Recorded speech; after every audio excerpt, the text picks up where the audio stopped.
இந்த வீடியோ பிடிச்சிருந்தா லைக் பண்ணுங்க, ஷேர் பண்ணுங்க, சப்ஸ்கிரைப் பண்ணுங்க. என்ன வேணா பண்ணிக்கலாம். பாய். ஹாய் விவர்ஸ், எல்லாம் எப்படி இருக்கீங்க? இன்றைக்கி ஒரு புது வீடியோவில் சந்திக்கிறோம். வாங்க வீடியோக்குள்ளே போகலாம். இன்றைக்கி ரொட்டி சம்பல் செய்கிறோம். இது எங்கள் வீட்டில் எங்கள் அம்மா ரொம்ப சுவையாக செய்வாங்க. அதுதான் நான் இன்றைக்கி செஞ்சு காட்டுறேன்.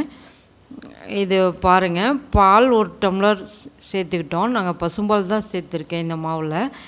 உப்பு தேவையான அளவு சேர்த்துக்கோங்க. சேர்த்து நல்லா பிசைஞ்சிட்டு கொஞ்சம் கொஞ்சமாக தண்ணி சேர்த்து அந்த டம்ளரில் ஒரு டம்ளர் தண்ணி வச்சுருக்கேன் பாருங்கள். பால் எடுத்த டம்ளர்லேயே ஒரு முக்கால் டம்ளர் அளவு தண்ணி தேவைப்படும். கொஞ்சம் கொஞ்சமாக ஊற்றி பிசைஞ்சிக்கோங்க. ரொம்ப லூஸ் ஆகிடக்கூடாது மாவு.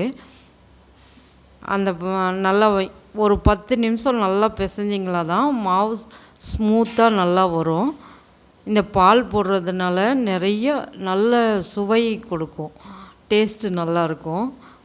மைதாவுக்கும் இந்த பாலுக்கும் நல்லாயிருக்கும், ரொம்ப டேஸ்ட்டு தரும்.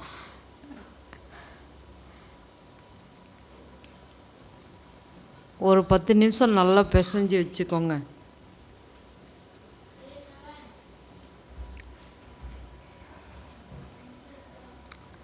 பாருங்கள், அவ்வளோதான் தண்ணி மீதி.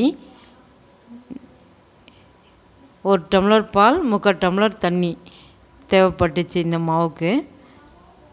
மாவு தேய்க்கிறதுக்கு அந்த 1/2 கிலோ மாவுலேயே கொஞ்சம் நான் எடுத்து வச்சுட்டேன், ஒரு 50 கிராம் போல்.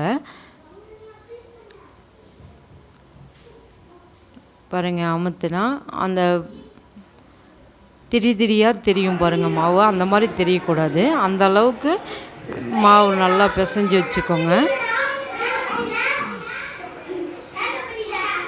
இது நல்லா ஊறட்டும். ஒரு 1/2 மணி நேரமாவது ஊறணும், அப்போ தான் நல்லா வரும். இப்போ இந்த சம்பலுக்கு தேவையான வெங்காயம் 100 கிராம் எடுத்துருக்கேன். சின்ன வெங்காயம் தான் போடணும், அப்போ தான் நல்லாயிருக்கும். சின்ன வெங்காயம், ஒரு தேங்காய். இந்த தேங்காய் ஃபுல்லாகவே ஆட் பண்ணிக்கணும். தேங்காய், புளி பாருங்கள் இந்த அளவு வச்சுக்கோங்க. வரமிளகா நம்ம காரத்துக்கு எவ்வளோ தேவையோ அவ்வளோ சேர்த்துக்கலாம். நாங்கள் கொஞ்சம் ஸ்பைஸியாக தான் சாப்பிடுவோம், அதனால் காரம் வச்சுருக்கோம். வெங்காயம் பாருங்கள், வெங்காயமும் இந்த காரம் தன்மை கொடுக்கும், நல்லாயிருக்கும் மென்று சாப்பிட. இது நல்லா கொரகொரப்பாக தான் அரைச்சிக்கணும், தண்ணி இல்லாமல் அரைக்கணும்.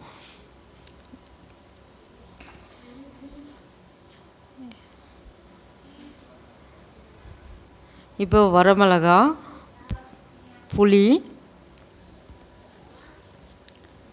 தேங்காய்,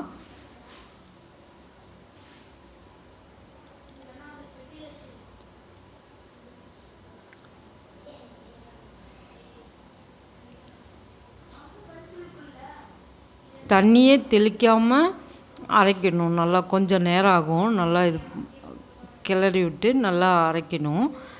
அரைச்சிங்கன்னா அந்த கொரகொரப்பாக ரொம்ப நைஸாக அரைச்சிடக்கூடாது, கொஞ்சம் கொரகொரப்பாக தான் இருக்கணும். மென்று சாப்பிட்ற அளவுக்கு இருக்கணும், அப்போ தான் நல்லாயிருக்கும்.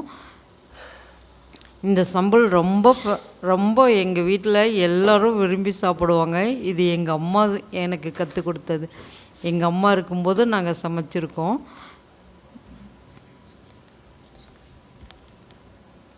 உப்பு தேவையான அளவு உப்பு சேர்த்துக்கோங்க.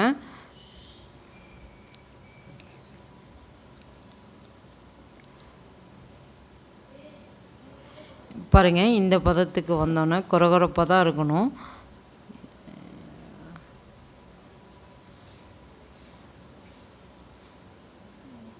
இந்த மாதிரி வந்த பிறகு அம்மாலாம் அம்மியில் அரைப்பாங்க. அது நல்லாயிருக்கும். வெங்காயம் ஆனியன் 1 2 தட்டி போடுற மாதிரி இருக்கும், அது நல்லாயிருக்கும். இப்போ இது மிக்சிலே போடுறோம். ஆனால் இது கொஞ்சம் நல்லா அடிபடும். கொஞ்சம் வெங்காயம் கொஞ்சம் கடித்து சாப்பிட்ற மாதிரி இருக்கணும், அந்தளவுக்கு அரைச்சிக்கோங்க. இதை வெங்காயத்தை எல்லாம் ஒன்றா அரைச்சி எடுத்துக்கலாம். பாருங்கள் அரைச்சி எடுத்துட்டோம். ஆனியன் பாருங்கள் தெரியுது, குட்டி குட்டியாக தெரியுது. இந்த மாதிரி இருக்கணும், அப்போ தான் அந்த டேஸ்ட்டு கொடுக்கும். இப்போ வந்து இதில் கடலெண்ணெய் சேர்த்துக்கலாம், கிரவுண்ட்நட் ஆயில் சேர்த்துக்கலாம்.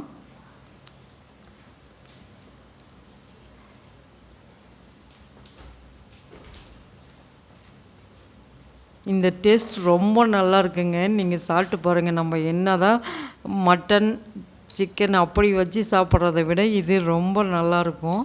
ஒரு டிஃப்ரெண்ட்டான சுவையில் சாப்பிட்ட நல்லா திருப்தியாக இருக்கும். இந்த இது சாப்பிட்டிங்கன்னா சாப்பிட்டு பார்த்துட்டு எப்படி இருக்குன்னு சொல்லுங்கள். இப்போ இதை எடுத்து வச்சிடலாம்.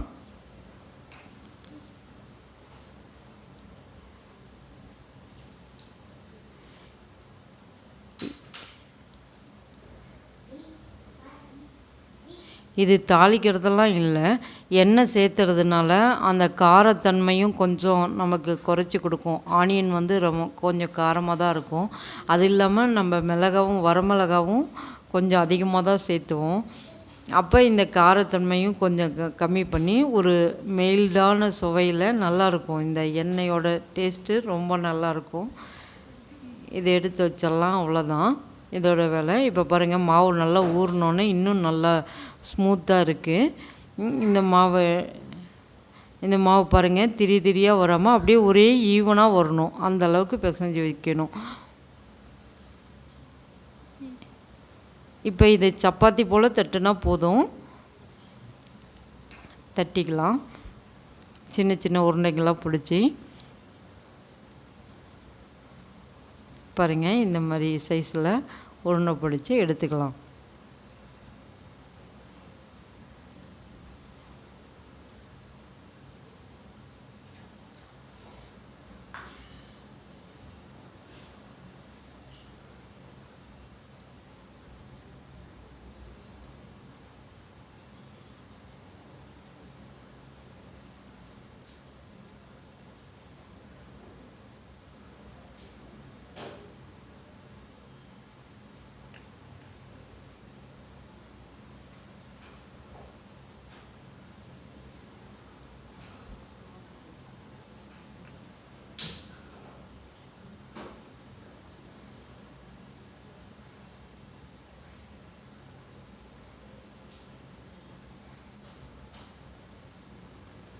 இது சப்பாத்தி மாதிரியே தான் தேய்ச்சி போடணும். அந்த பரோட்டா ஸ்டைல்லலாம் போட்டால் நல்லா இருக்காது, அது வந்து ரஃப்பாக இருக்கிற மாதிரி இருக்கும். இது ரொம்ப ஸ்மூத்தாக நல்லாயிருக்கும், இந்த சாஃப்டாக.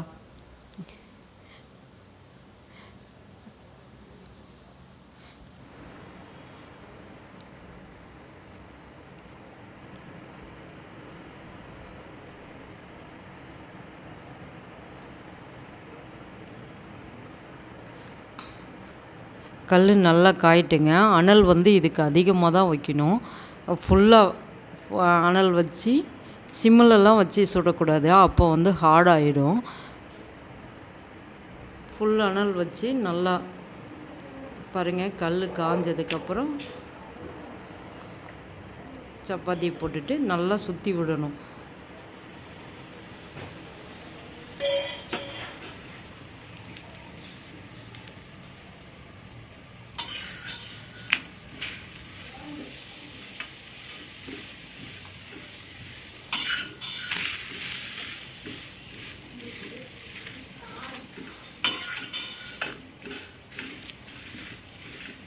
அந்த எண்ணெயெல்லாம் எல்லா இடமும் படுற மாதிரி தடவிடுங்க. இப்படி நம்ம சுற்றி விட்டால் தான் அந்த ஒரே இடத்துல அனல் வந்து தீஞ்சி போகாமல் எல்லா இடமும் வந்து நல்லா பொன்னிறமாக வரும். கொஞ்சம் நம்ம இது செய்வோம், இந்த ரொட்டி சுடுவோங்க, சுடும்போதே அந்த ஃப்ளேவர் அந்த ஸ்மெல் வந்து வரும், ரொட்டியோட ஸ்மெல். ஆனால் வாசம் சூப்பராக இருக்கும். வாசம் வந்தோடனே அது வெந்துருச்சுன்னு அர்த்தம், எடுத்துடலாம். வாசம் வர வரையிலும் இந்த மாதிரி திருப்பி விடணும். இந்த மாதிரி பதத்துக்கு வந்தோடனே ஆஃப் பண்ணிடணும். நல்லா இந்த மாதிரி வெள்ளையாக தான் இருக்கணும், ரொம்ப ப்ரௌனாக மாறிடுச்சுன்னா மாதிரியா இருக்கும், சப்பாத்தி சாப்பிட்ற மாதிரி இருக்கும். அதனால இந்த மாதிரி வெள்ளையாக மாற்றிக்கணும், இதுதான் நல்லது.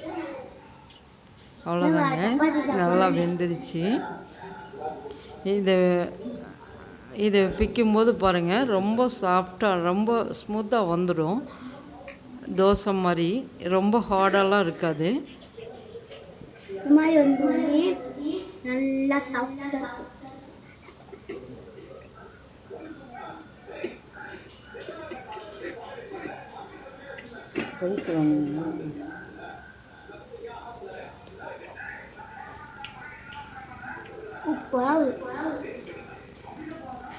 எங்கள் குட்டி செல்லமே ரிசல்ட் சொல்லிட்டாங்க. சூப்பராக ட்ரை பண்ணி பாருங்க. பை.